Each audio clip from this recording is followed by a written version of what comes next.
So a short video for the members. One thing, life is never predictable.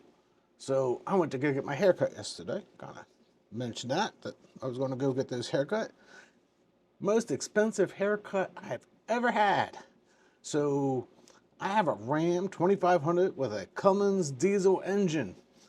And yeah, I go out and I get to get in and I go to start it and it doesn't start. And I personally noticed already that the batteries were probably on edge. And I said batteries with an S. Because if you don't know, a Cummins or a diesel truck has two batteries in it. And yeah, guess what I had to do last night and bust my knuckles? I replaced two batteries. And just to give you an idea, that's right around $500, 480-ish for the two batteries. And that's with me installing them personally. Last night in the 18-degree weather, I'm out there busting my knuckles, changing out the two batteries. And I wish these people would get their cables right. Jeez. The hardest part of changing out that battery was the cables and the cable management. And you couldn't get the cables away far enough to get the battery out. And yeah, talk about knuckle buster. Anyway, that's enough about trucks. But that goes into budgeting. That was not a budgeted expense, but I leave enough cushion in my expenses to say $400. I can personally, I'm a Dave Ramsey fan. $1,000 set aside for emergency. $400, no big deal. I'm still getting the brakes fixed. $1,200, no big deal. If you're living on the edge and something like this comes up, it could be financial ruin. You put it on a credit card and you got credit card debt. Me, $400 extra spent. Was not in the budget. I should have budgeted because I knew. $1,200, I did budget that because we had them checked back in early December. Yeah, and I'm still waiting for the parts for them to fix it. And it's only like a $200 part, but it's going to cost me $1,000 in labor to do it. And it's a little bit beyond what I want to do out in a parking lot or even in a driveway with with the brakes and bleeding the brakes and too much work for Brad. I'm going to pay somebody to do that one. Talk about finances and how things are going. Huge green day today. Just in case you miss it. Glad we bought the dip a little bit, added a little bit in.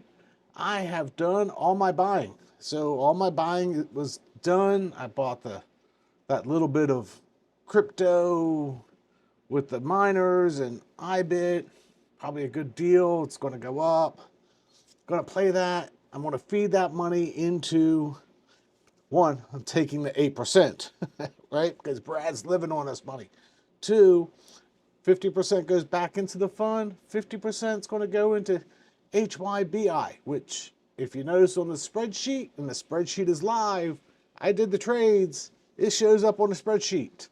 I did take a little JAAA, and it's still manual. Took a little bit of money out. You saw the manual move. Then you see the rest of the ledger automatically update itself. So I think that's really good. That way you guys can go look at that at any time and you can see when I bought it and how much I paid for it and what it's doing. Still have to update some of the other pricing sheets, but hey, it is what it is. We'll get there. It's still a work in progress. JBB, bought that, $400. I mean, it's not much, but over time, those are where my extra revenue, when I say extra, I got my 8% and then 50% goes back in, and maybe I buy it, maybe I don't buy it, but if I'm not buying it, I'll put it into there, and I'll put some into JAA for that rainy day that, hey, there's a big dip, and I want to buy something. I mean, it's paying a decent percentage, why? That's my money that I can go buy something on the dip. And one thing I should tell you, this is something that I caught the other day that you need to be aware of, especially if you're using Fidelity. If I sell JAAA and then I use those revenues the same day, that's leverage, ladies and gentlemen. Yes, leverage. Guess what? They're going to charge you for using that on the same day because it's T plus 1. That's why I have a little bit in cash for my next withdrawal.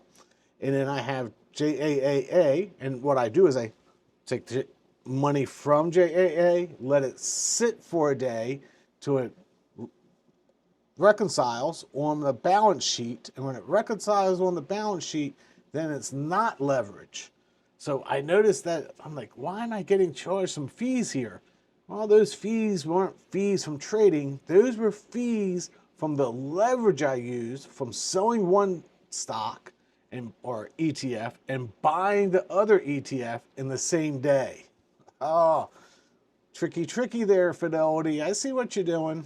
You got my money and you just want to jab me for a couple of hours. So keep that in mind when you're doing some of these trades and you're getting in and out. Slow process. Sell JAAA, wait a whole day, buy the next. That's why on Friday I said I was buying on Monday because I knew I had to wait a day to make sure I had the money set aside and it was on my balance sheet.